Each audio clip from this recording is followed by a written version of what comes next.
Good afternoon, ladies and gentlemen. I welcome you all for today's e-conference on uh,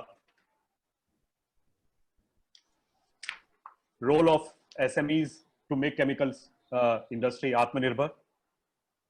The duration of the webinar is 60 minutes, and we will try to start with all our speakers, and then later on focus on Q&A as we move forward. Before I introduce my speakers, let me give a brief introduction about ourselves and what are the things that we are doing. Next slide, please. See, we started this Atmanirbhar Bharat Chemical Series after Government of India announced Atmanirbhar Bharat. And we have got a tremendous response for this event. We have already done 2 events in the month of September, which is the growing chemical industry ecosystem, which we did on 11th of September, and role of startups, which we did on 25th of September. Today, we are focusing on role of MSMEs to make chemical industry Atmanirbhar. Then on 23rd, we are focusing on role of digitization. On 6th of November, we are focusing on role of R&D to make chemical industry Atmanirbhar. On 27th, we are focusing on role of PSUs to make chemical industry Atmanirbhar. On 4th December, we are planning to focus on government policy support to make chemical industry Atmanirbhar. And on 18th of December, we are focusing on collaborative approach to make chemical industry Atmanirbhar. Next slide. We have got a very eminent panelist today, and the focus is on role of MSMEs to make chemical industry Atmanirbhar. Today we have Dr. Shavak Bhungara. He is the chairman of Dyes and Dye Intermediate Panel ChemExcel.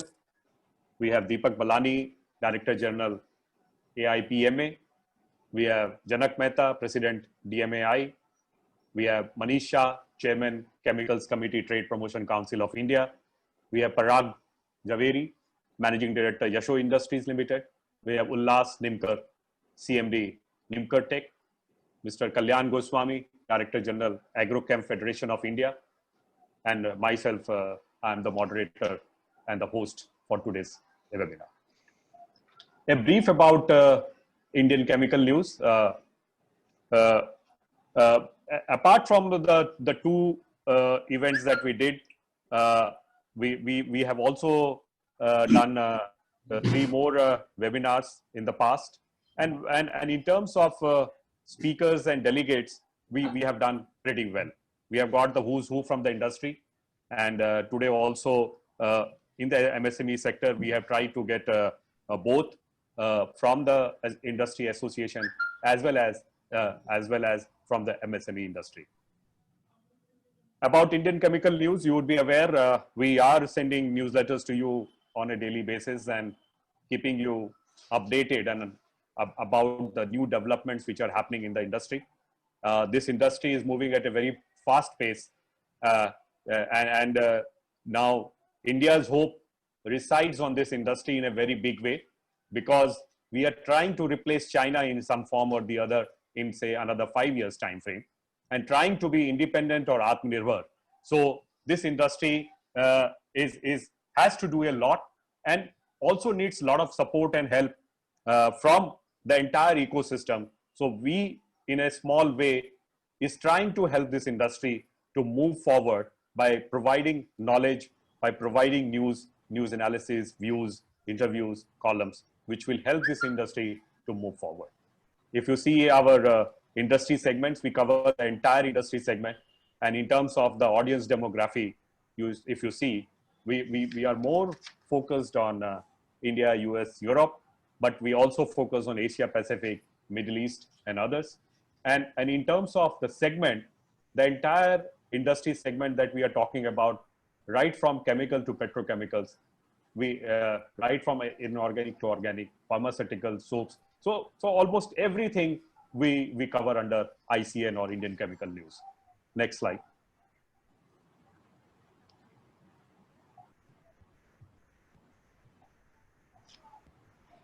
So this is a full streamed webinar, and once we will also encourage you to participate in the discussion by posting your questions.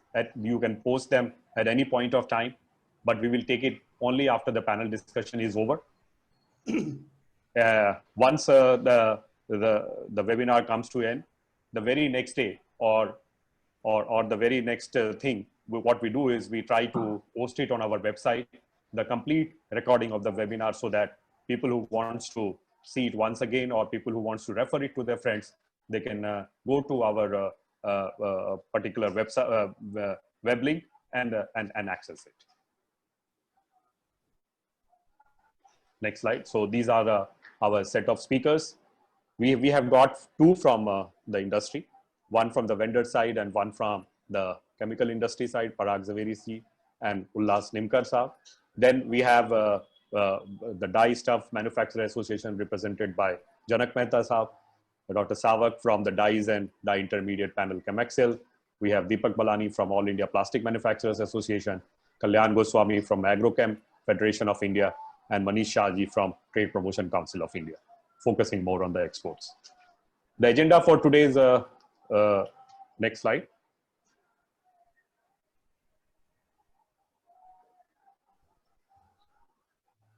So this is the agenda, the introductory remarks, which is myself, I am presenting it to you. What I have done is we have around 7 to 8 points on the topic points. I have divided them. The first 4 would be part of track 1, and the second would be part of track 2. Then it will be followed by Q&A, and then followed by the ending of the session. Next slide.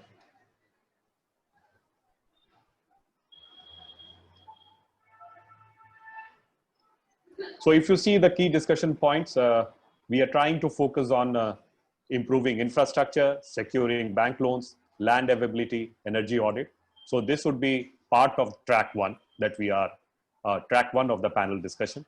And cluster development, R&D investment, policy compliance, and investment in Industry 4.0 is the second track, which is the digitization part of it, which we are talking the last point. So this is the track 2 part of it. So our panel discussion will fall under track 1 and track 2.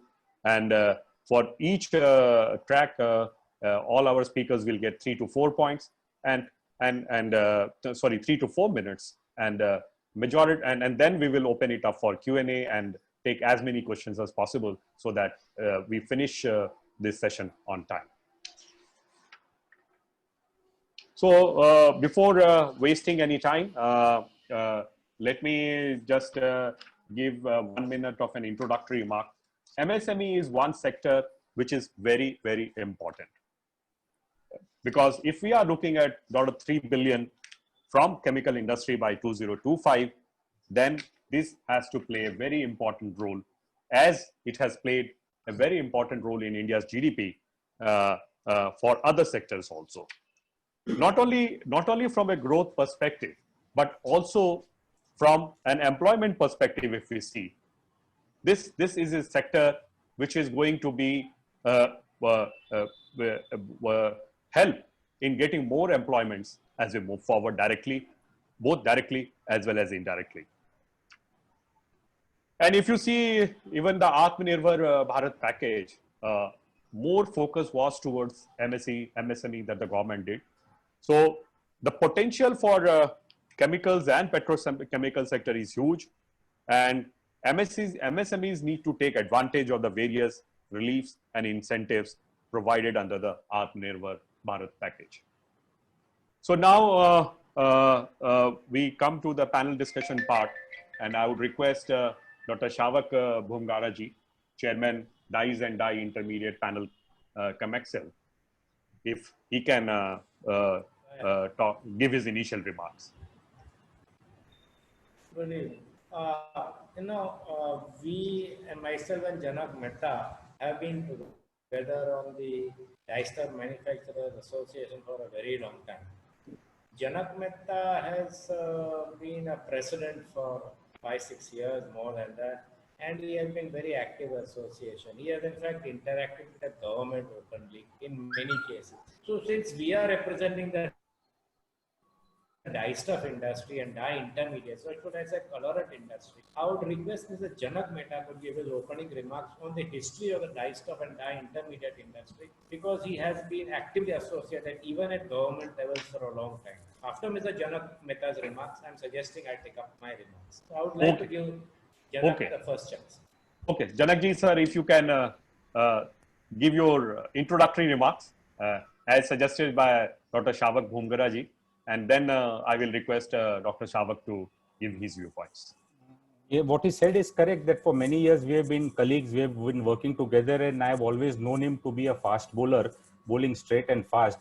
But today he has bowled a googly, suddenly he's become a spinner. I don't know from where that came, but anyway, since he has bowled one, I'll try and play it to the best of my ability. See, the government's focus on MSME has been there since some time now. Forget this pandemic which has come since March or April, but earlier also the focus was there in many ways. Sometime last year, I was suddenly called one fine day on a Saturday late evening from Delhi and told to rush on Monday morning because there was some development in the PMO and they needed our feedback. And that is where that, if you remember, the package for MSME was announced that in 60 minutes, less than 60 minutes, in 59 minutes, they would be able to get bank finance without any collateral up to a certain limit. And those are the things, kind of things. There are a lot of examples, but these kind of things have been happening in the government for some time now. The pandemic has given it a boost and it has come more into the press and media and limelight subsequently. Having said that, a brief background of the colorant industry, as Dr. Shavak Visheshai give, is that this is the only industry in India which has more than 16 to 17% of the global market share. And this is huge. We, as per the latest estimates, we are at about $6.5 billion in terms of size, about $2.9 billion in exports and the rest in domestic sales. When we talk of colorants, we talk of dyes, we talk of organic pigments, we talk of intermediates and optical brightening agents. We are the second largest producer in the world after China.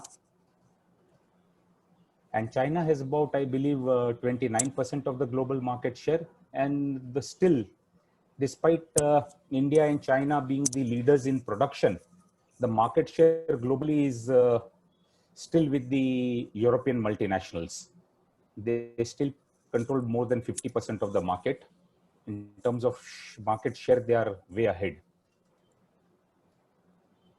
We have a policy of making action plans, a 10-year action plan, which we then present to the government of India.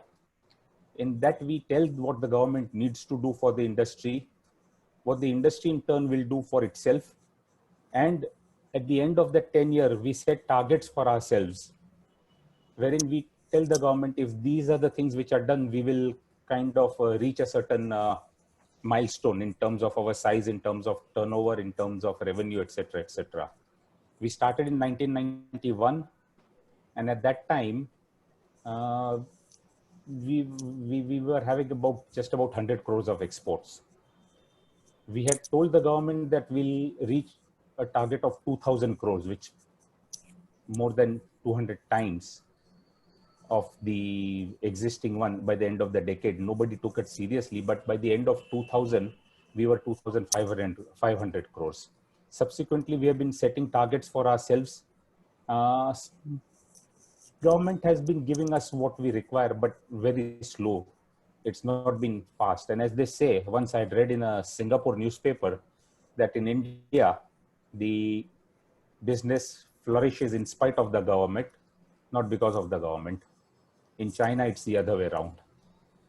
So the entrepreneurial skills of the Indian business community are to be lauded. The Indian, but having said that, the government has been proactive of late. They've been given, GST is a classic example.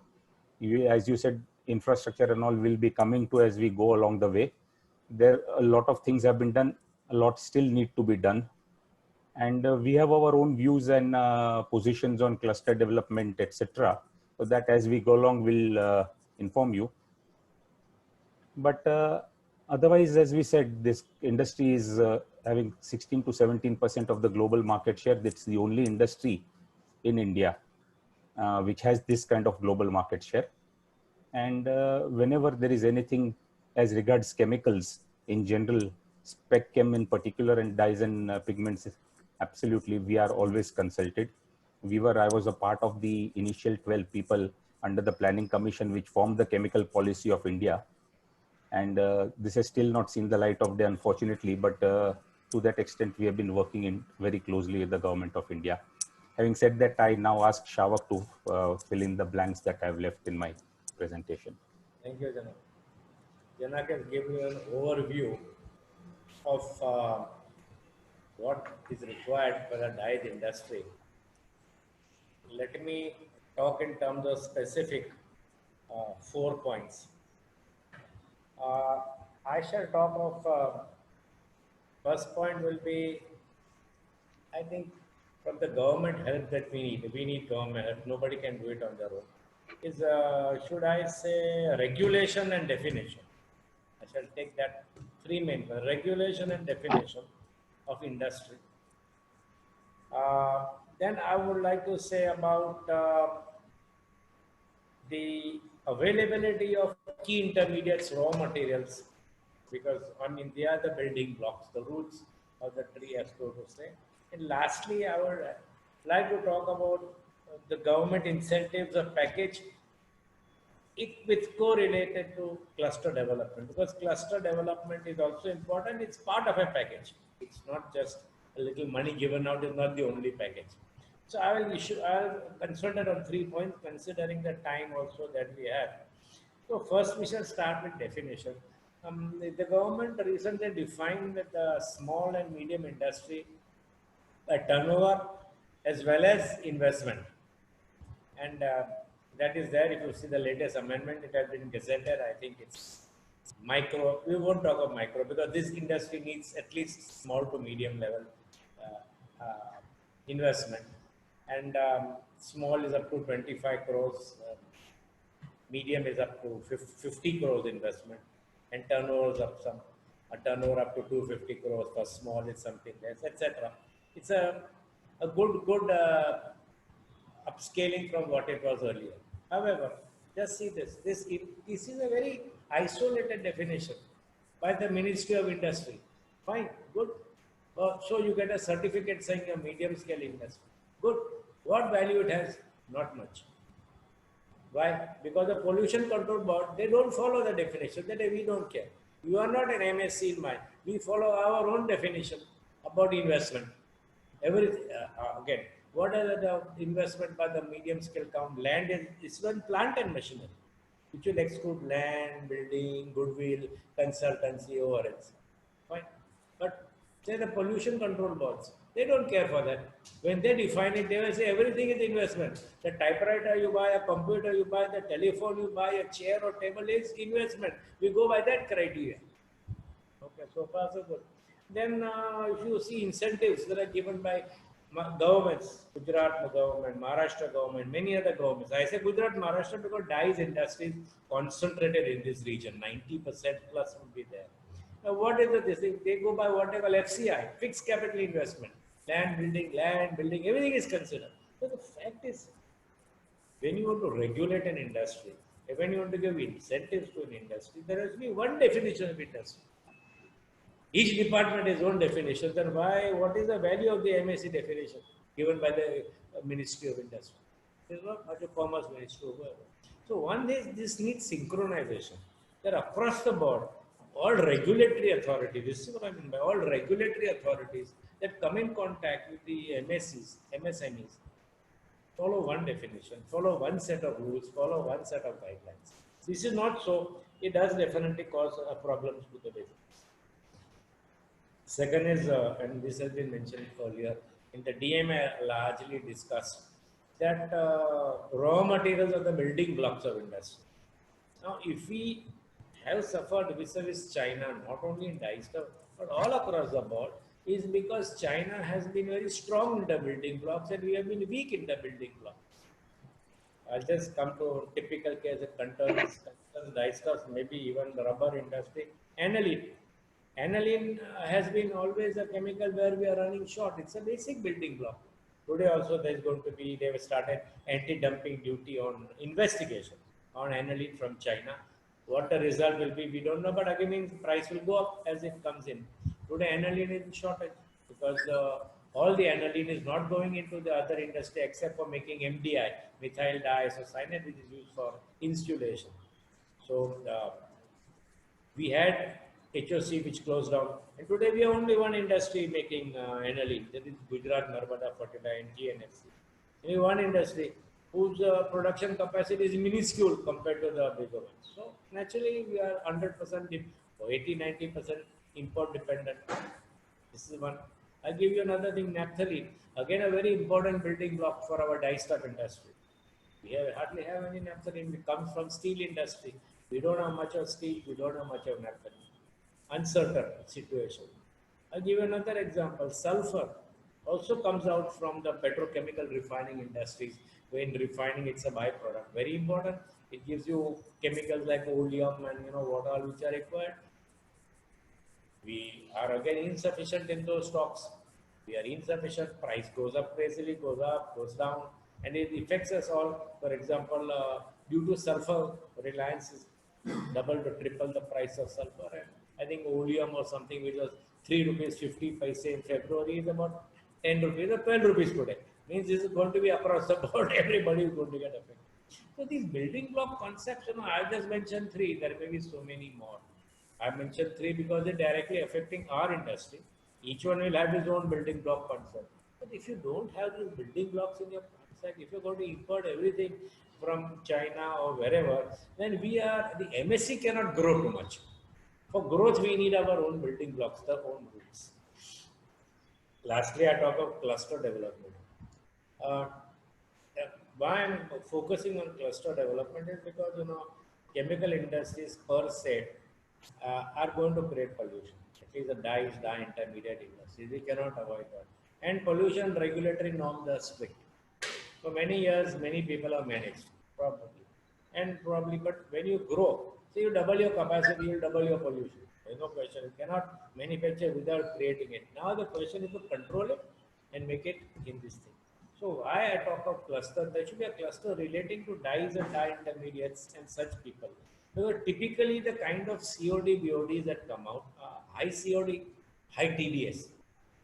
The TDS is very high, and what I call total dissolved solids. A lot of sodium chloride is generated because of hydrochloric acid, sulfuric acid, alkali. They generate it. This is a typical dye manufacturing industry.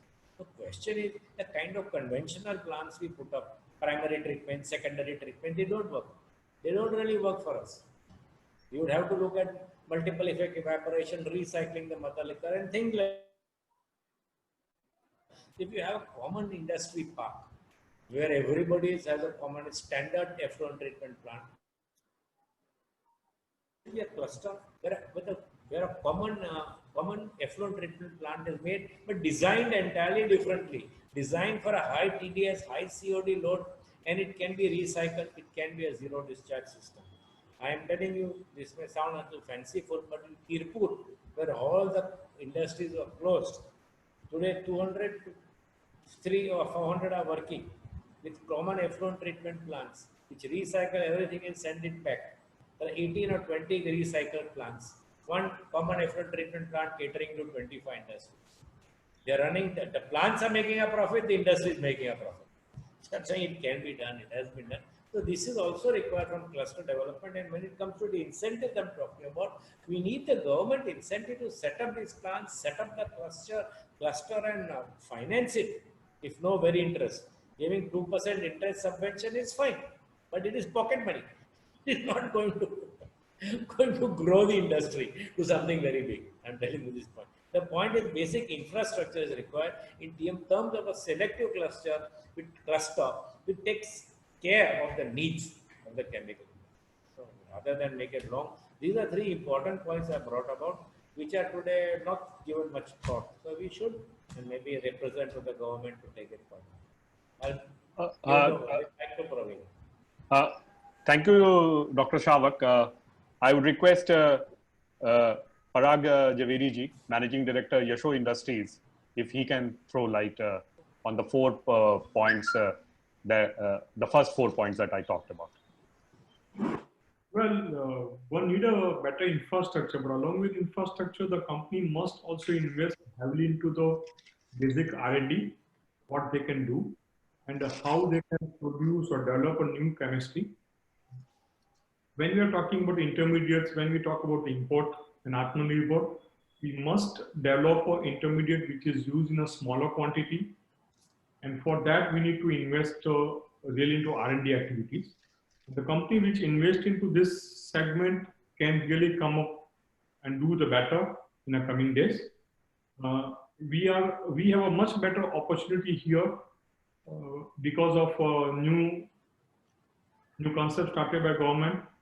MSME is also a lean structure companies, family-owned companies where the decision can be taken faster and they can really contribute much better into the intermediate segment. As Mr. Shavak talked about the basic building blocks, that is beyond the capacity of MSME. That MSME cannot look at it, but the intermediate stage, yes, MSME can do wonder there. And I think what Mr. Janak also said, spoke before sometime that we are exporting intermediates. Yasho is also into the part of intermediates and specialty chemicals, and we see the growth here left and right. There is an opportunity globally available. But all this thing, one need to invest heavily into R&D facility, I believe. Second thing, need to create an infrastructure.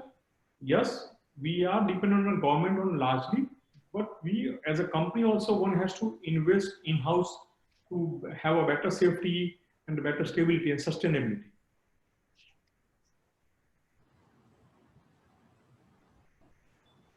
Thank you, Parag ji. Now I would request Deepak Balani ji, Director General, All India Plastic Manufacturers Association, to give his views. Thank you. Thank you. So I represent a very important aspect of petrochemical industry, which is the plastic industry. So as you all may know that the industry, plastic processing industry, we have today more than 50,000 industries as far as the converters are concerned, and almost 95% with the new definition of MSMEs, we have 95% of the industry, which is basically MSME. Having said that, the capacity today, we have the capacity to process almost 50 million tons, but at present we are processing around 22 million, leaving approximately 50% spare capacity. So, it is that is a very important point as far as the import substitution and becoming Atmanirbhar is concerned. Also, our exports for the plastic finished product specifically is around $6 billion, while we import approximately $7 to $8 billion, and mostly from China. Having said that, IPMA, as you may know, is perhaps a very old association. We were founded in 1945, so we are 75-year-old association, and our main goal is to help MSMEs in the plastic processing sector to actually grow. Having said that, as far as you're talking about R&D, I feel it is very important, specifically in the changed geo-economic climate, where the buyers from US and Canada, Europe are looking at alternate source of their products for supply of especially the finished goods. I may say from China, and India is one of the priority areas. So I think the industry has to look forward, and I believe R&D, specifically investment into automation, and automation not only the robotics, but there are various level of automations where MSMEs can implement, specifically talking on the low cost automation. The common facility center, I think the cluster approach which the gentlemen were talking, I think that is what is required today as far as the industry is concerned. Talking about the infrastructure, government has already, we have many plastic parks across the country, but somehow these plastic parks have not been able to take off because of various reasons. Prime reason is that these plastic parks were always, the location was defined not based on the demand, and it was far away from the consumer market. I believe the selection of the location for the infrastructure for the common zones it has to be near to the consumption zone. The land, the government should not be in the business of making money out of the land. The land, which is also a very, very important aspect, and one of the most, the investment basically goes into land, building, machine, power. These are the four components the plastic processing needs. So the cost of the land should be highly reasonable. And if at all, government should perhaps try to see that these plastic parks, which they are, setting up at various places, a lot of states are coming up and asking for, the grant from Government of India to set up these industrial parks. I think they have to follow a model where they are able to today provide ready to use industrial sheds, which are plug and play. We don't need to, the industry doesn't have the time and doesn't have the money, energy to go and buy land, set up, construct the shed. It has to be readily available. We bring our machines and we can start the production as soon as possible. And that also, if possible, see, because of the pandemic, what has happened is that the industry has hit badly. Today, we don't have that liquidity which we had around a couple of years back. So I believe if at all, these, the land and the building could be perhaps given on a long-term lease, I think that is perhaps which is going to be a very big help for the industry. Coming to another area, which is a pain point, is the transport, especially the transportation cost from the landlocked areas to and fro seaports are too high at the moment. Shipping lines are overcharging, as you know, mercilessly on inland haulage charges to and from ICDs. So this makes raw material, specifically when we are importing, it makes raw material more expensive, and the freight cost make export cargo also very uncompetitive. So I think this is the area where we have to really emphasize on. And the plastic parks, they have also seen that these plastic parks are near the raw material manufacturer. For example, if you take Paradeep, it is near IOCL, IOCL Petrochemical Complex. If you see in UP, it is near GAIL Fata. But what is the advantage? Today we can have warehouse, we can have the material availability from everyone. But having an infrastructure, having an industrial park near the raw material manufacturer, there should be some exclusive benefit by these manufacturers as far as the lower pricing and the better credit terms are concerned. So I think these are some of the very, very important aspects. Now, the third aspect is the power tariff. In the plastic industry, after raw material, power is the second highest input. Now, government is cross-subsidizing charges on industrial consumers as it provides free electricity to farmers. Now, levying of cross-subsidy should be stopped immediately for Indian plastic manufacturers to remain competitive. There should not be fixed charges. There has to be one country, one rate for power. State duty and power is to be absorbed in GST and should be VATable. So these are some of the recommendations which we want to give. And as far as the clustered approach is concerned, I think as our friend was talking, the clustered approach with share amenities for better planning, maybe also for leaner development for units. I think that is one of the very, very important aspects. And coming to the second point on, as you said, Atmanirbhar. Now, Atmanirbhar, we have today, as I said, we are only exporting around $6 to $8 billion of product finished good, which is hardly 1.5% of our global share. So what needs to be done as far as if we want to increase the export of plastic finished goods? So to make quality finished products, industry today needs mold machines and material from across the world at competitive cost. At present, India does not produce enough machinery, and also sometimes our machines are totally dependent on imported material. So the machines are the very important factor. Technology is the very important aspect to maintain quality.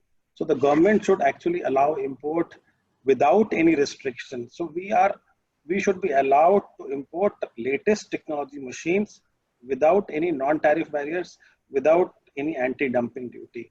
Now in China, for example, if you talk about China, today the raw material, the polymers in China for the processing units in China are available at much cheaper rate than it is available to us in India.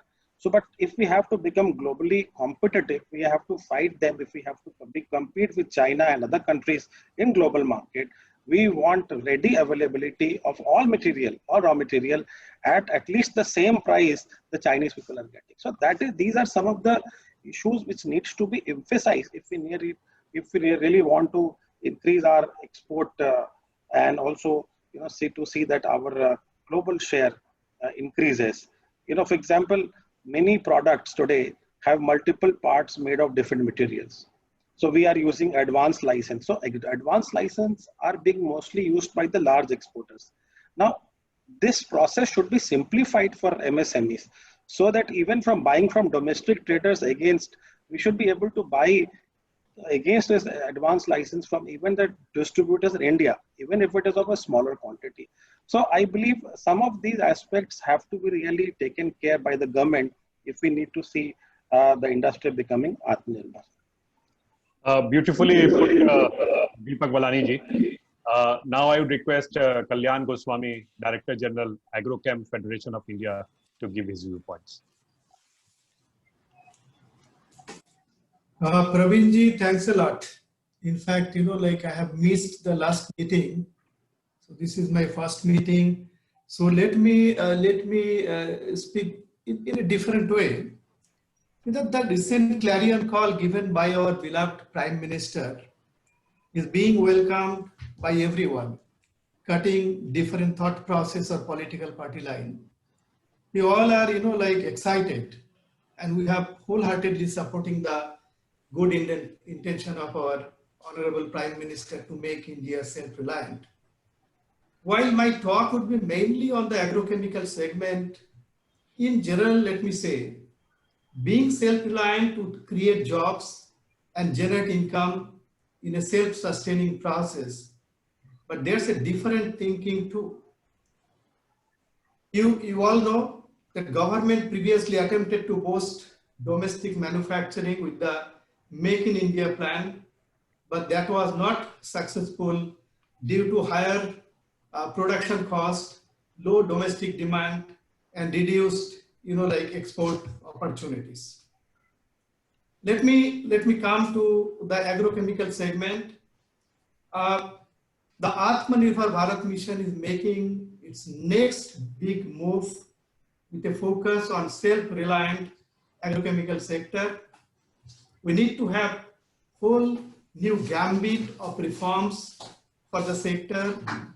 The proposed scheme should include major reforms in implementation of the Insecticide Act and rules, encourage the introduction of new molecules, and ensure quality standard and create a globally compliant ecosystem. It should also encourage investment in setting up manufacturing facility and R&D, ease of doing business via policy changes, and targeted incentive package will also play a crucial role, which we are expecting for. That would help for the rapid growth of the segment.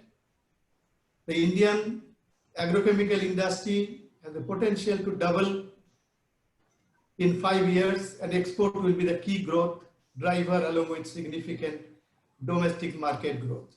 Let me come back to your points which you have given the issues, the concern. I have added a bit more. Improving infrastructure. The supply chain is the biggest challenge for us. Then affordable electricity, some of the speakers, they talked about affordable electricity and definitely water for the agrochemical industry.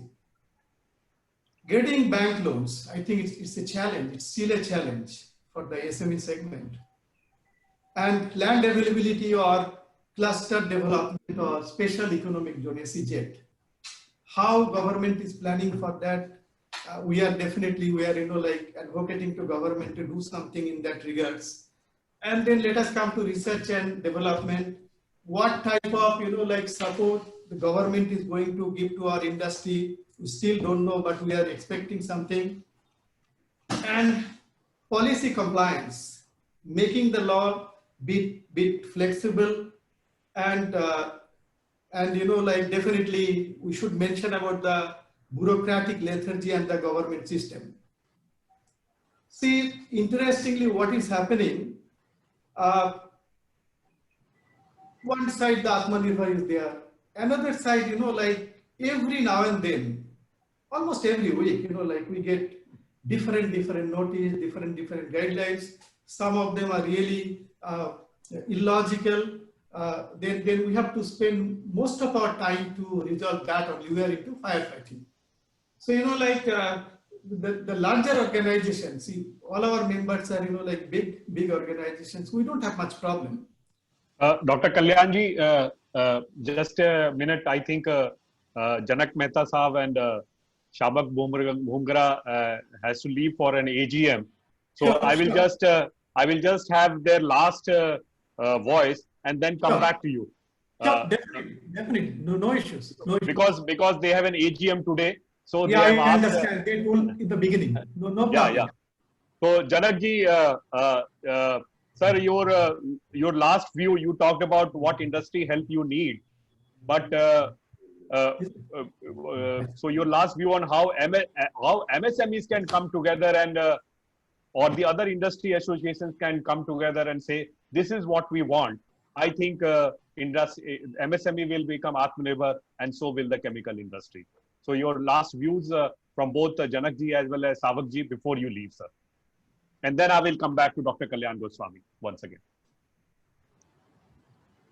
Sir, you are if you can unmute yourself, Janakji. Okay. Apologies to Dr. Goswami first for cutting into your time. But anyway, one important thing that I would begin with is agree with my friend Parag, when he said that MSMEs can play a role in filling the gaps in intermediate and not in basic building blocks. That's a very valid point that he made.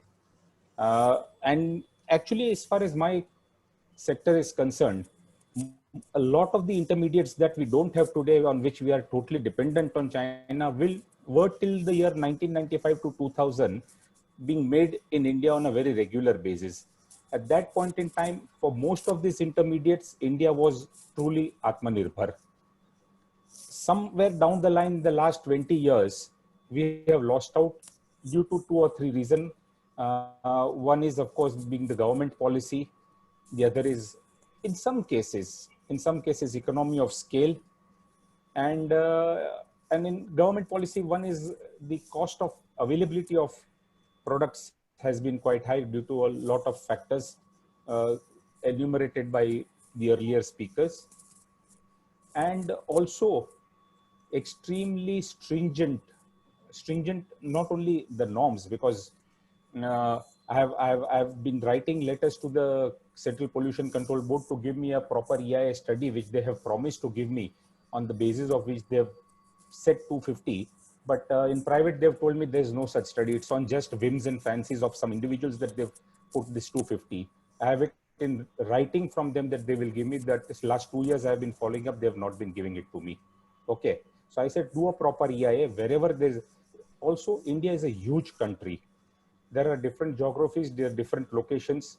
You can't have one norm. You should have different norms. Also, the medium of discharge, be it arable land, be it potable water, or be it the deep sea. You can't have the same norm for all the three. I mean, all these things they've agreed, but nothing is happening. So these are some of the few reasons why in this country we have lost out on the intermediates. We have, in a lot of cases, the building blocks are available. In some cases, we have to import, because even whatever we may do, we may not be able to compete with the Saudi Arabians and the others, the Middle East, being petrochemical based. They will be cheaper, so we need not try there. It's better to import from them. But intermediates we certainly can make, because the finished goods are here. Even we have been importing intermediates from China and competing very successfully against them in the global market. So those things are very well taken care of. cluster development, government has gone in a big way in PCPIR. Unfortunately, nothing has succeeded barring the Dahej PCPIR. So I'm not very hopeful on cluster development as a concept. I don't think it's going to work so much. All the GIDC and MIDC estates are clusters as they stand today. Okay, there is just a need of bit of infrastructure development there, and they'll do wonderfully well. You can't expect industry to just get up lock, stock and barrel, pack their bags and shift from one place to other. Okay, and also cluster development, you need a cocktail of complementary effluents, like the textile and chemical effluents are complementary. Otherwise, the dyestuff effluent by itself has high refractory COD, very difficult to break down, very difficult to. So all those things are there in place in as far as cluster development is concerned. And R&D, of course, we have been no, their government cannot help, barring incentivizing a bit. The industry and academia have to come together for that. DMAI since 2005, and Dr. Bhumgara can also throw more light on that. We have been having with UDCT, now ICT, a regular biennial R&D, what we call the convention on colorants, where we have speakers from all over the world, be it from academia or industry, coming and sharing their research and development knowledge with both the industry and the student body, so that we know where the trends are in the future going for the. So those, with these things, I think I've said what I needed to say. I'll give it back to you, Mr. Praveen. Thank you, Janak Mehta ji, for sparing time despite your AGM. I would request Dr. Shavak Bhumgara ji to give his last words before he leaves for AGM. Thank you. Okay, thank you. Now I'm going to particularly focus. I'm going to focus particularly on some of the difficulties that Mr. Goswami pointed out no, Mr. Balani pointed out from the plastic industry. In Goswami, Mr. Agro. Mr. Balani pointed out from the plastic industry that actually is specific and it helps. One is that availability of power. His point is, if power is today a cost, the major cost of the plastic industry, just like it is a major cost for our inputs, caustic soda, a very important raw material, basic raw material for dyestuff. 90% of the cost of raw caustic soda is electrical power. Same problem for plastics, they need huge electric power. And I don't know, that is where the cluster concept may come into play. The cluster concept of plastic with its own generating plant. It generates amongst its members and uses amongst its members. There is no question of going to the state electricity board to ask for power. Otherwise, this cost subsidy and all this will go on for life. You may consider this point, and we may appeal to the government to give me a segment. I'll generate my power and 50 industries will use the power. 150, whatever your size, it will use the power. We are not connected. We don't want to buy from anybody. We don't want to sell to anybody. That is one thing. He also mentioned about raw materials being available, huge quantities of plastic. So whatever he needs should be available. He's running at 50% capacity, although he has got it. Why? Because he has no downstream use. Downstream use of plastic is very huge. We have not thought, I thought when I was listening to him, plastic toys, we make so much plastic, we have got 50% free capacity, obviously molding capacity, and I think 90% of our toys, I don't know, 70% of toys were imported from China. And toys, the raw materials for toys is plastic only, baby toys. What is it? We have a huge requirement in our country. We have to develop it to that quality. The molding must be excellent. To use and some R&D must be there. I've just talked about the Balani's plastic industry because I see a typical problem that we are facing, that he is facing because of some of the policies which you have. That's all I have to say. These have to be eliminated, and that's all. Thank you, Dr. Shavak. NTPC is working on such power projects where the entire cluster can use this in one go. So they are working on some models. Recently, it was in news that they are working on that particular model, sir. Thank you, Janak Mehta ji and Dr. Shavak Bhumgara for participating in the webinar. Now I request Dr. I have to leave. Sorry. now I request Dr. Kalyan Goswami to please go ahead, sir.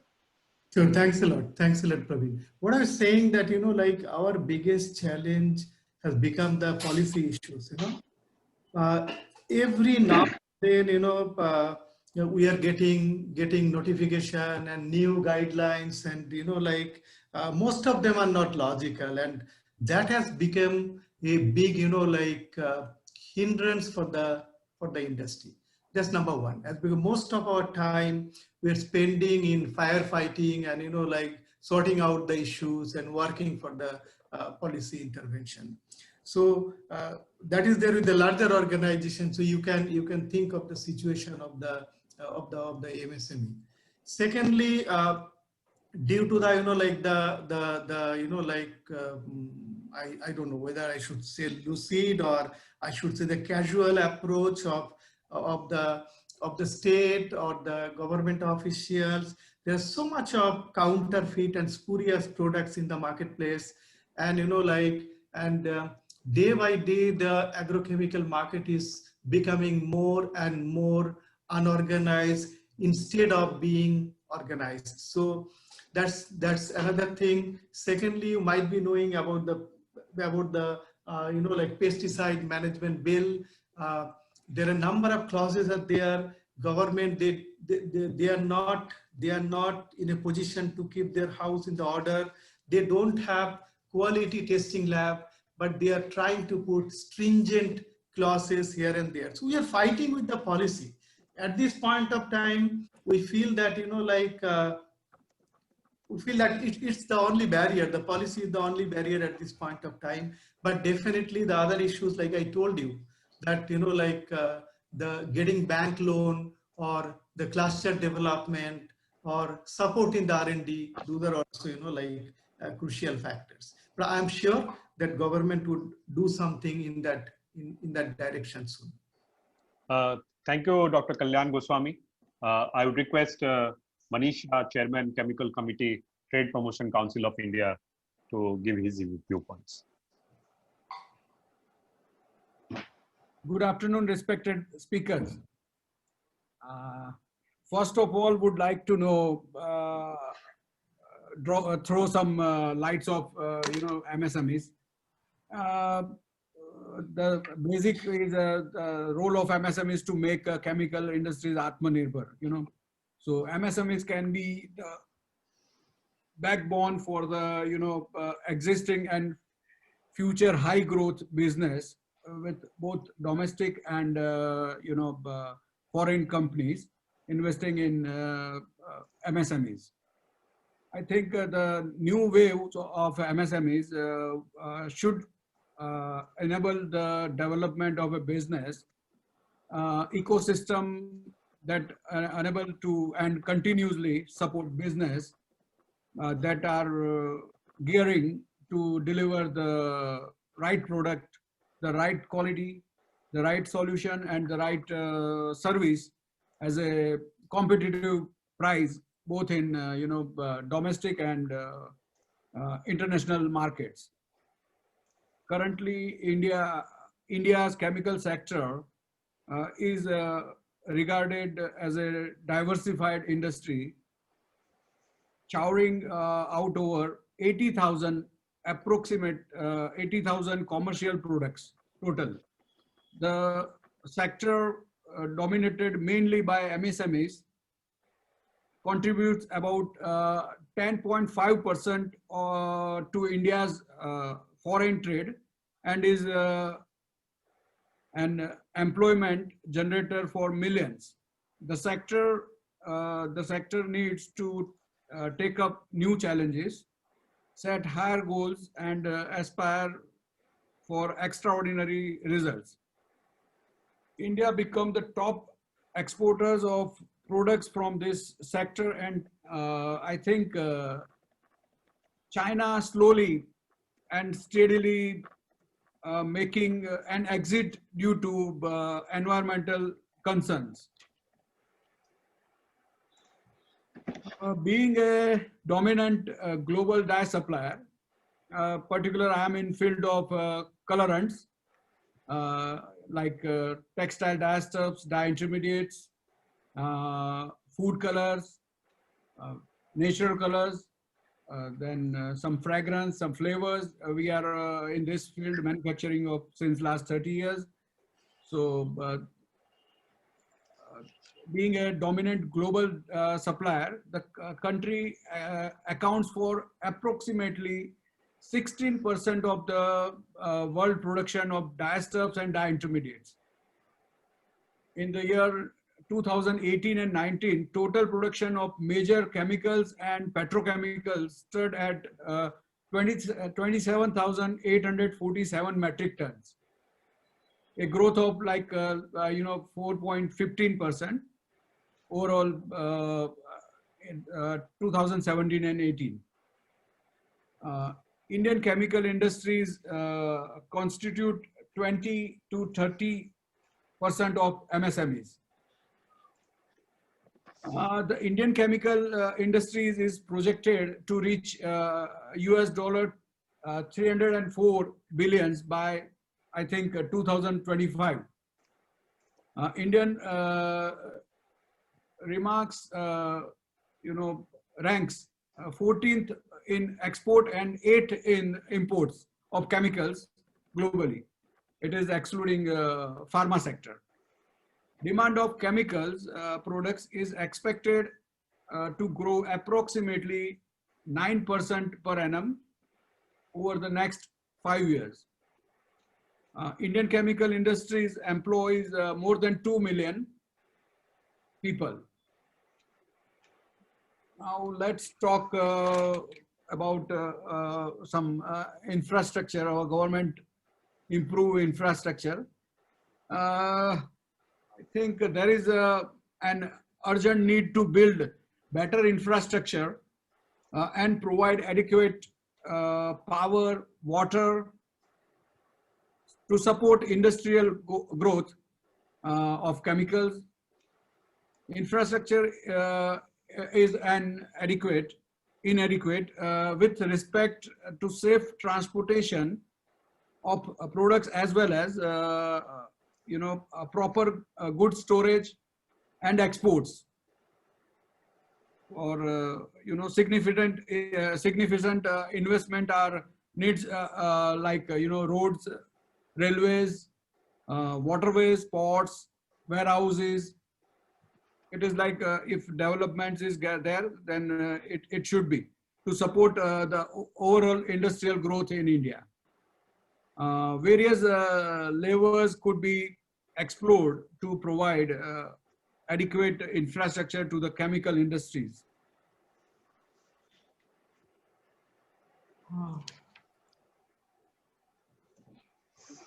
Now, securing this bank loans, I think government has to develop something. As we all start any business, funds are the most important aspect. For the same, MSME would require secure loans from government, and government has provided some benefits to MSMEs, but still the industrialists are not aware about all the schemes, how to get better schemes and government benefits. So this is my suggestion. I would like to suggest for some guidance, centers or like. Manishji, let us take the guidance in the second track. Okay. Ullasji, if you can, you have heard everybody. You have heard all the industry stalwarts from the chemical industry. You provide solutions to almost textiles, apparel, and chemical industry. So, what's your view to make MSME Atmanirbhar? Because you see everybody and you know what are the drawbacks, what are the limitations, and how it can be improved upon. Praveen, before we start, how are we doing for time? What's the plan now? Because it was... we have already reached 4. We will extend it by another 20 minutes. And okay. So would request if you can keep it 3 minutes, and then I will move to the track 2. I will give you a quick overview of what I had planned to tell you, right? So we work very actively, as I said, in the chemical space globally, in the textile, leather, and footwear supply chain. So a lot of MSMEs supply in this area. So let me throw some challenges and opportunities in this sector. Perhaps it will be quite surprising for you to know that there are over 8,000 chemicals used in this sector in these three supply chains. And many of our MSMEs manufacturing are supplying this globally, and they are extremely competent because we have many industries which are run by technocrats and their product quality is comparable to among the absolutely the world's best. We are also supplying to several global producing countries all over the world, and chemicals mainly go from India in this sector. And I'm sure that I can see that this India will play a major role in the years to come. Now, some of the thoughts that come to my mind is that industry has to start thinking completely globally. At no point should we think anything less than global, because our client is probably shipping things out to some other country. One other thing that we should keep in mind that the global world is dynamic and the expectations are changing almost constantly, I would say. The reasons being we have new materials, we have growing quality demands, the specifications are becoming more stringent. There are global NGO actions which are forcing industry to do things differently. Everybody has new sustainability goals and the demands are increasing. Discharge norms, which only started initially with maybe end articles with wastewater, is now extending to sludge with air emissions and so on. We have to keep one eye on circularity of chemicals, which is going to come in a big way in the coming years. We need to understand, each company, I think, should understand his product 100% and benchmark his product against the world's best product. See where there is a gap and try to fulfill this gap somehow. He needs to look at keeping quality consistent while keeping an eye on the price. The thing that we have to keep in mind is global legislation. Now, as goods go out to different countries, each country has a different legal requirement. So if things are going to Europe, they are different. If it's going to the United States, to China, now Taiwan, Korea, everyone has come up with different chemical laws. It's probably a matter of time that we will have our own set of laws as well very soon.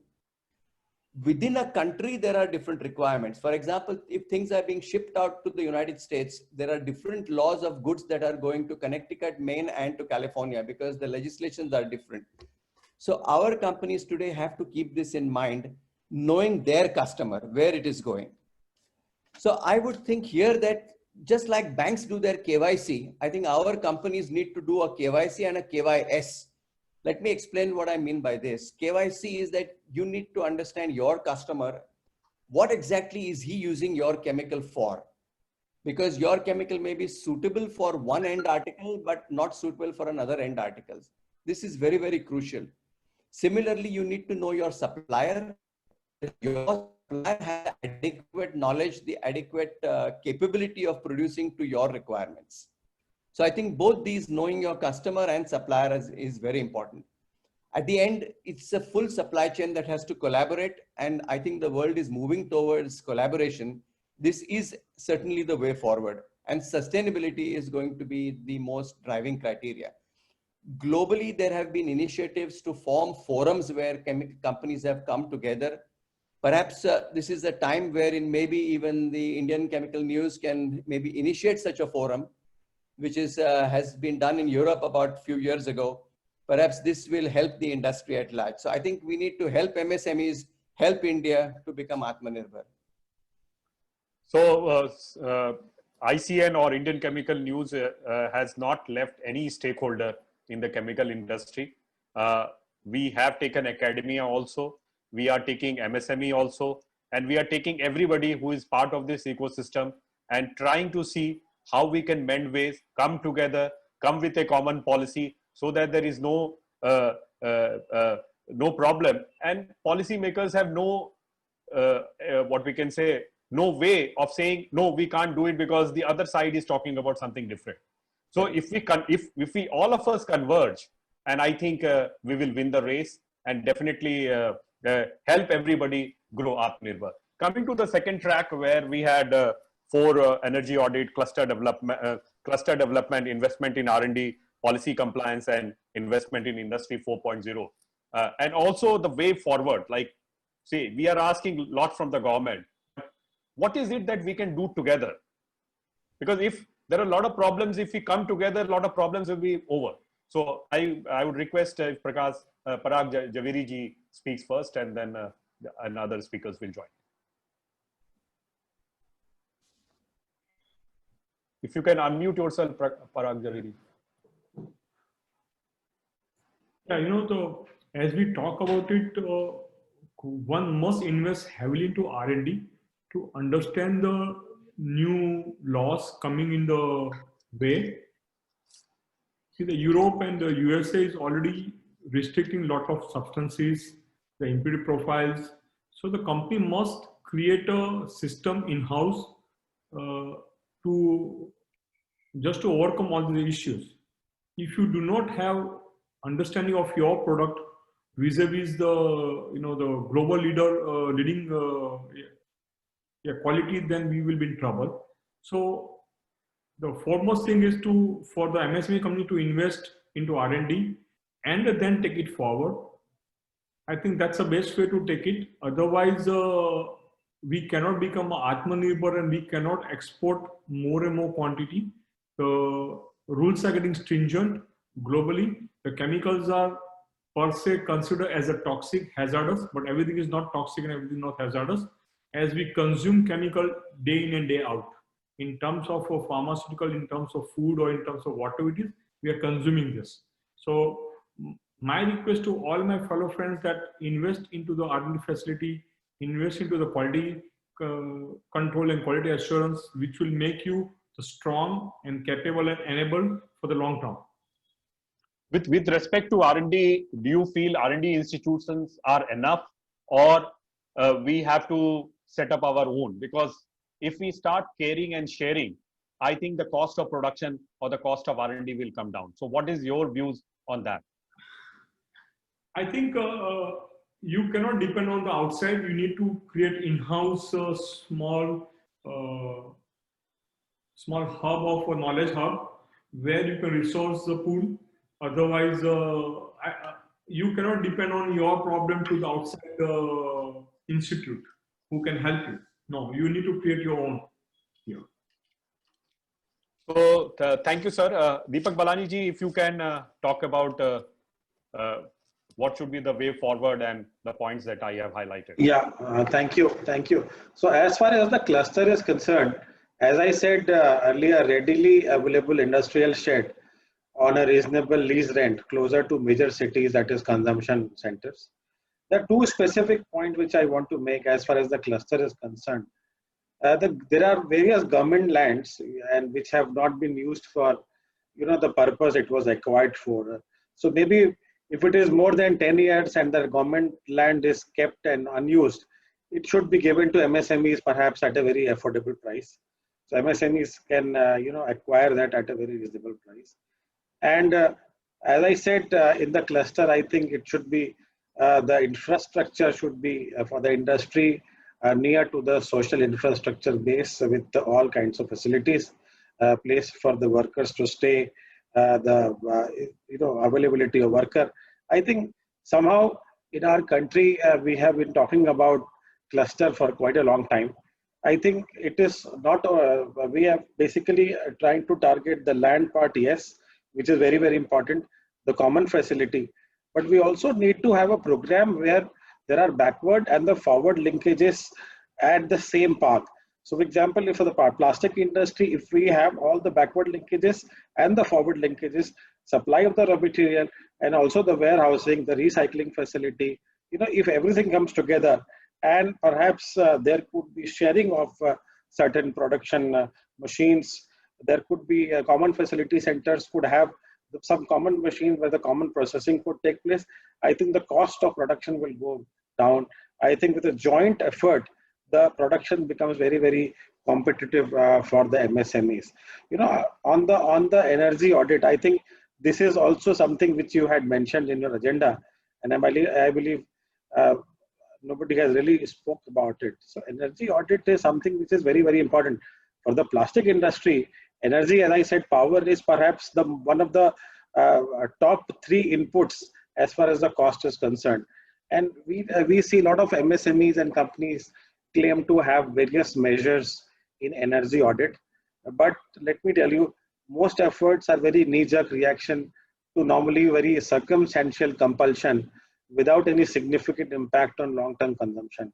So perhaps energy audit, a proper structured energy audit is the first step towards systematic effort for conservation of energy. It is like a financial audit where, you know, the energy, it will basically tell you where you can really save your energy. So I believe, you know, industry must look at specific energy consumption. It must look at energy accounting and unaccounted consumption. It must look at equipment performance, performance of the distributed systems, the cost of energy, and how basically the energy is being monitored. I think this is something very, very important. And coming to two very, very important points, I want to, specifically talk about it. MEIS, basically that MEIS, which was available for the exporters, will now not be there after 31st of December. So the MEIS, we used to get a benefit around 3.5% based on what industry we belong to. Now, after MEIS goes, and we know that today China, basically for the exporters, they are providing an incentive to the tune of 12 to 13%. Imagine a Chinese company fighting with us, competing with us in a global market. It comes along with 13% of incentive. Where does the industry, Indian industry, stand a chance? So we must look at alternate ways of incentivizing or subsidizing or whatever, passing on the benefits which are also WTO compliant. So government is already working on remission of duties, ROTD, but ROTD will not give much difference. It will maybe 1.5%, 2%, which is still very far away from competing with China. So basically we must look at a production linked incentive where we can have a production linked incentive based on the incremental increase in the turnover, also in the investment with the base year, which can be the last year. The same thing, as you must have read a few days back, the industry has already made this PLI applicable for the electronic industry, and it is likely to give a very big boost. So I believe PLI, production linked incentive, is a very, very important aspect for the plastic industry if it wants to increase its export, which is something which is there needs to be done. So there is no other way. The third most important aspect is on the textile industry, there is a technology upgradation fund. Now, TUF has really given a big boost to the textile industry. Now, similarly in the plastic processing industry, we are today hit by all obsolete machines. The MSMEs don't have that kind of money or funds to invest in high technology machines. We should have a similar TUF for the plastic industry, where the high tech machines, the state of the art machines, would be deployed by the industry, and perhaps a kind of a capital investment subsidy to the industry must be given. What will happen is that we will be able to increase the technology of our machines. We can have the best machines, and accordingly, our quality of the products will far increase, so that we will, able to compete in the global market. The last point, if you permit me, I would want to talk about, the FTAs. Now, today we have signed FTAs with so many countries. Now, FTA we have already heard that with ASEAN and SAARC, we are renegotiating, but we must renegotiate with the objective that at the moment it is not favorable for export of plastic finished goods. So we see a lot of imports coming, but we are not seeing a reverse business happening. So I believe FTAs have to be relooked.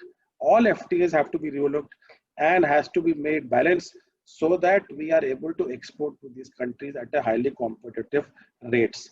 So these are some of the points. I don't want to cover, there are various points. I still can talk about BIS, quality standards, non-tariff barriers, but I think with the time constraints, I think this should be good enough. And if there are some questions, we can take it up later. Thank you, Deepak. You have beautifully put it. I would now request Manish Shaji if he can throw some more lights on the points which he had missed. I would totally agree with Mr. Balani about regarding energy audit. yeah, government should suggest, some steps regarding lesser input and some same output for the power. But talking about energy audit, the government is lacking in it. This is my view. Regarding this R&D, to promote investment in R&D and green technology, fiscal incentives such as accelerator, depreciation and tax benefits and subsidize etc. could be provided. It is for better benefits, and a technology upgradation fund similar like textile industries, the government provided, should be set up for chemical sector. With Make in India in place, the investment in the manufacturing sector has been made more attractive. The chemical industry is getting a global exposure to expand and enhance, which would lead the generation of employment and also gains a competitive authority in terms of research and development. The government weighted tax deduction of 200% under Section 35 of the income tax for both capital and revenue expenditure incurred on scientific research and development. With newest of a scheme like 59 minutes loan for MSMEs, the manufacturing industries can get up to 1 crore loan, which would help the industry expand and enhance the potential. India has an upper hand as the cost of production of the chemicals are relatively lower than US and UK. So that is my view. Thank you, Manishji. Now I would request Dr. Kalyan Goswami to be brief, because we have to also take Q&A. And I would also request Ullas Nimkar to give his views after that. So Kalyan Goswami ji, if you can. In fact, I'll be very brief. Yeah. As such, like Deepak ji, I was hearing Deepak ji and Ullas ji, they spoke rightly. Even in the agrochem, segment, heavy investment have been done for the research and development, and basically to find out new molecules and new formulation. But there's a challenge also, although we are fighting it in the court now, challenge is that if a product is being registered by someone after spending so much of money in research and development, and that is easily been copied by other people. So the data protection need to be there. Hope that, So Kalyanji, presently this data protection is not there, or there is some loophole which needs to be enhanced? Loopholes. There's loopholes, and secondly, even in the pesticide management bill, they have not spoken about the data protection at all. So that's a problem. We are trying to put it across that, they should put a clause for the data protection. And secondly, another issue is that, setting up a pesticide manufacturing plant, there's a negative perception that the negative perception is there for any chemical industry, but for pesticide, manufacturing organizations, we are facing it a lot, if government, they come out with some cluster or some SEZ type of things, that will be very much helpful. Thank you, Dr. Kalyan Goswami. Ullasji, if you can talk about R&D, why cannot be a common R&D type, like in pharmaceutical industry, you do a common R&D and then give the solutions on which different medicines are being made. So why chemical industry plans to do everything of its own? And it becomes extremely difficult for MSME to get the funds, do something R&D, and then if it doesn't work, then again reinvest in the system. So what is your view, sir? Like I said, in the textile, leather, footwear supply chain, we have 8,000 chemicals. So imagine having to do R&D in such a large set of chemicals. That's impossible. So you have two types of R&Ds that are possible. The MSMEs are not in a position to do fundamental research. That will be done by the research institutions, perhaps by university, academia, and so on. But the product that each company is manufacturing, they have the ability to do product research and development. Very, very clearly, they know their product better than anybody else. And I think this R&D culture needs to be inculcated within an organization, right from the top down, and it has to be budgeted annually so that there is a fixed spending on that. I think there are two things that start with. We start with first education, that is the continuous learning, that is also part of R&D, that within each organization, do we really have the systems to learn on a regular basis? So we need to do that. And also we need to see that our product is upgraded periodically. What is happening is that each company around the world, they have made commitments to have cleaner production in the next 10 years. Now, cleaner production means you need cleaner chemicals, and cleaner chemicals needs R&D. So this is very clearly something that can be done only by each company within their zone of expertise. So I think the R&D in the MSME sector has to be clearly focused on their products. And that is where they have the skills and the expertise to do that. Good that we have heard 2 tracks from all our speakers. Now I open it up for Q&A. Mr. Sandeep Negi, his question is, we have all these challenges from last few years, but we are in phase of discussion from last few years, but still no improvement. How can we awake policymakers? So my suggestion is we had everybody from the industry association. We had the Dye Stuff Manufacturers Association. We had Dyes and Dye Intermediate panel from ChemExcel. We had All India Plastic Manufacturers Association. We had Agrochem Federation of India. We have the Trade Promotion Council. So everybody is trying to awaken the policy makers, and it's not that they are not awakened.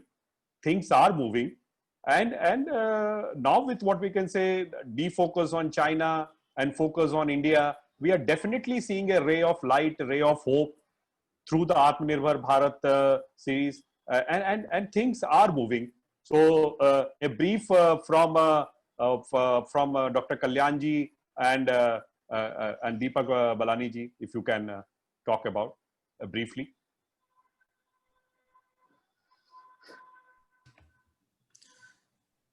If I understood correctly, the question is that, why it's taking so much of time to frame the policy. Am I right? Yes, sir. Yeah, as such, I'll be very honest, I am working in the government affairs and policy intervention for last almost 3 decades. The biggest challenge in India is that nothing moves so fast. Number one. Number two, when a government changes, half of the policy, would change. Something would happen, something maybe for good, something maybe for bad, whatsoever happens, So anyway, things are moving now. Last 10, 12 years, I'm watching that, things are moving in bit faster, it's getting accelerated. And now, under our beloved Prime Minister Narendra Modi ji, things have got, fast, it's moving very fast. Hope that, we see better days ahead. At least I can speak about my the field where I have got core competence in health and chemical or agrochemical or agriculture. Things are moving faster. So we need to have a bit more patience. Thank you, Dr. Kalyan. Deepak Balani ji, sir, your quick views. Yes. See, as far as the policy interventions from the government are concerned, yes, I agree. It has been slower than what we actually expected. the way the government initially after the pandemic announced a series of relief measures, that was very welcome.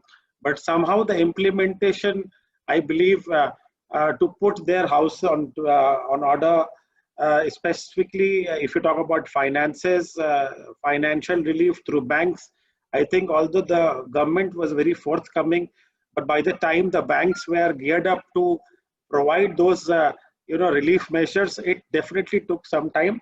But having said that, you see, things have already started moving. The very fact that the long pending bill on new definition of MSME, this was pending for last almost 2.5 years, but they have cleared that bill, and the new definition of MSMEs has been announced. That is a welcome move. The government is already taking a lot of measures as far as grievances is concerned. So what we see is that as an association, if we are putting forward any problem either of the industry or even to the extent of an industry, be it policy, be it financial, I think there are quick grievance redressal mechanisms already in place. So which is a very, very welcome move. And I must tell you that, Ministry of MSME very recently has constituted 5 task forces. Now these task forces basically are to provide recommendations to the government on various major issues. For example, on export promotion, how to reduce import, the cluster, the technology, quality. Now the task force is already working. We have already had discussion with the task force, the chairpersons of the task force. We have already provided the recommendations. So we believe that the key recommendation of this task force will now perhaps be visible in the forthcoming policy initiative, maybe including the next annual budget of the government. So yes, I think things started slowly, but we are now seeing that things are picking up pace as far as the policy initiatives are concerned. Thank you, Deepak Balanji. There is a question from Komu Nagaiya, where he says why MSMEs are not spending money for R&D and not giving to universities and research institutions. So I think this point was well discussed. I also raised it, and Ullas Nimkar Sahab also focused on that MSMEs should focus on manufacturing per se and utilize these IICT or ICT Bombay for what we can say research developments, or they can come together and work out on some molecules which will help them in the long run. So definitely things are moving in that direction. Plus even these universities and colleges need to be commercial friendly so that whatever that they form can be deployed or what could be manufactured by these chemical industries rather than they need to fine tune it and then make it commercially viable. So I think this has been answered. Ullaji, any comment on this, on the R&D? No, I think that nobody understands the requirements of your product better than the company itself. Mm-hmm. Nobody else can do it for you. You have to invest in R&D on your own. You can hire expertise from outside wherever you need help, you need competence, you need some support, but you cannot leave it to somebody else to do your product. So if you're in the world market, you know where you stand, you know what your limitations are. And I think that's where you need to do R&D. And if you can do new formulations that will do the job better at a cheaper price, that's always the way forward. There was one question which is anonymous. They have not mentioned it. How clusters will help or eliminate India's dependence on API? So Deepak ji, will you talk about, or Dr. Kalyan ji? Dr. Kalyan may just throw some light. Dr. Kalyan sir. Yeah. Repeat the question again. The question is about APIs and the cluster part, sir. So as such, the agrochemical industry is highly dependent on the sister concern or the allied industries. If there's a cluster, so many companies can start their manufacturing there. Now, what is happening in the beginning, I told that due to the supply chain cost, our end product cost is going very high. Some of the components are coming from one part of the country, and like another component is coming from maybe 300 kilometers apart. So if all the organizations are there in a cluster, so that's definitely going to reduce the cost. So there was question related to the pharmaceutical sector importing a huge quantum of chemicals from abroad. I think we have answered this with respect to the API that Dr. Kalyan Goswami talked about. Then it is saying 75% of the chemicals used in the manufacture of drugs are imported from China. This is the same question.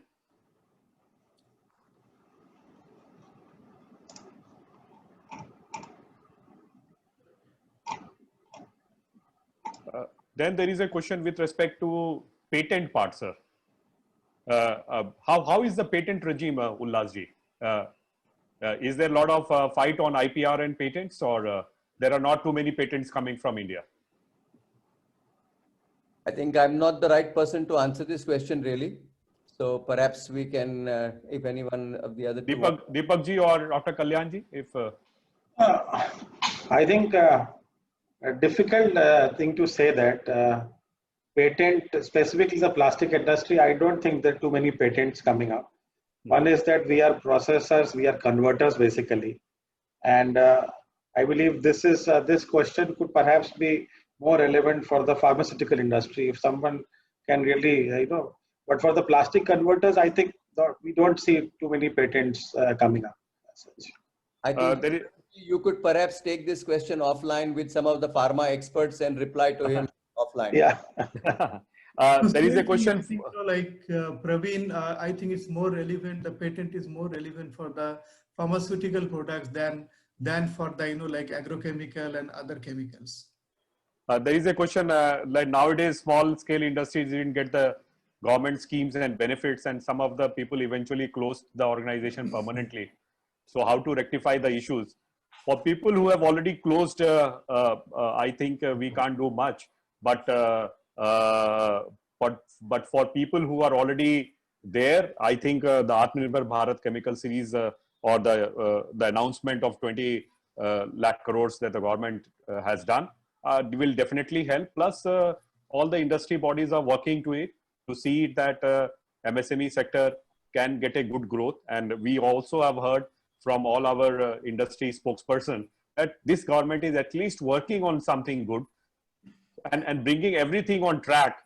But things take time because there is a lot of interministerial approach to this industry. It is not dependent on one particular industry where one particular industry takes decision and it has to be implemented. Since it is an interministerial thing, it takes a lot of time. So I think we have answered a majority of the questions. But Praveenji, I just wanted to say if there are some units who feel that they are in trouble, because of the problem in the demand destruction or because of the financial liquidity, I think you must approach, if you don't know where to approach in the government, please approach the industry association. I can talk about plastic industry. If any of our industry members are having any issue with respect to the financial problems, or they are not able to run the unit and they think that it is on the verge of closing down, I think please approach us. We will be more than willing to help you out. We'll be more than willing to connect with various government schemes and various government incentives and the reliefs they have announced. And we will make sure that somehow you will float until the market becomes better. We'll try our best. So please approach your industry association, ask for help. Sir, Deepakji, one question which has come is there has a lot been, earlier the plastic or the toy manufacturing, China used to dominate. And nowadays what we are seeing is that we do not see too many toys from China. In every red light, in any city that you talk about, these people with a small basket, they used to come and sell toys. So is this good for you? And how do you plan to expand on, say, non-China, what we can say, non-China products sentiments, which is growing in India because of the coronavirus? Yes, see, saying that the imports from China has reduced, I don't think that is really a fact. you know, what you see on the, maybe they have stopped writing made in China nowadays, so you don't see made in China written, but I don't think imports have reduced from China. So that's number one. Number two, see, our Honorable Prime Minister has recently taken a lot of interest specifically in the toy sector. They have already announced a series of schemes to make toy sector Atmanirbhar. So with that, so there are two things which they are working on: how to perhaps increase the exports of toy, how to basically increase your production so that you can meet the demand in the country, and at the same time how to reduce the import. Now, first thing what they have done is that they have made the BIS standards mandatory for toys. So they have put a non-tariff barrier so that you don't get cheap import from China. So that is something which is, but they have given some time, couple of months for us to comply with. But having said that, we are working on various, in fact, 60 to 80% of toys basically are made of plastic. So most of our members are also toy makers. So we are working on various fronts with NID, NIFT and other people to see how we can really have the good design facilities, you know, how we can really roll out new designs, especially the rapid prototyping, how we can produce safe toys with all possible mandatory, you know, safety protocols. So that work is already in process, and we are seeing that things are moving in a right direction. And the government is also planning to put a few industrial clusters specifically for toy sector, and they will create some kind of common facility. So with a lot of efforts from the government and also help from Ministry of MSME, I believe in few years we will see toy sector becoming completely self-reliant. This is what we hope, and inshallah we'll see it happening very soon. There was a question from with respect to data protection and patents, which we have already discussed. This is from Dr. Uday Kumar. I think we have addressed the majority of the questions, and I would like to thank each one of you for being part of this interactive e-conference. I would like to thank all my speakers. A big clap to all of them. They did a wonderful job despite their busy schedule. Janak Mehta, President, Dye Stuff Manufacturers Association of India. Mr. Shavak, Dr. Shavak Bhumgara, Chairman, Dyes and Dye Intermediate Panel, Chemexcel. Mr. Deepak Balani, Director General, All India Plastic Manufacturers Association, IPMA. Kalyan Goswami, Director General, Agrochem Federation of India. Manisha, Chairman, Chemicals Committee, Trade Promotion Council of India. Ullas Nimkar, CMD Nimkar Tech. Parag Javeri, Managing Director, Yasho Industries. So it was really wonderful speaking to all of you and moderating the sessions.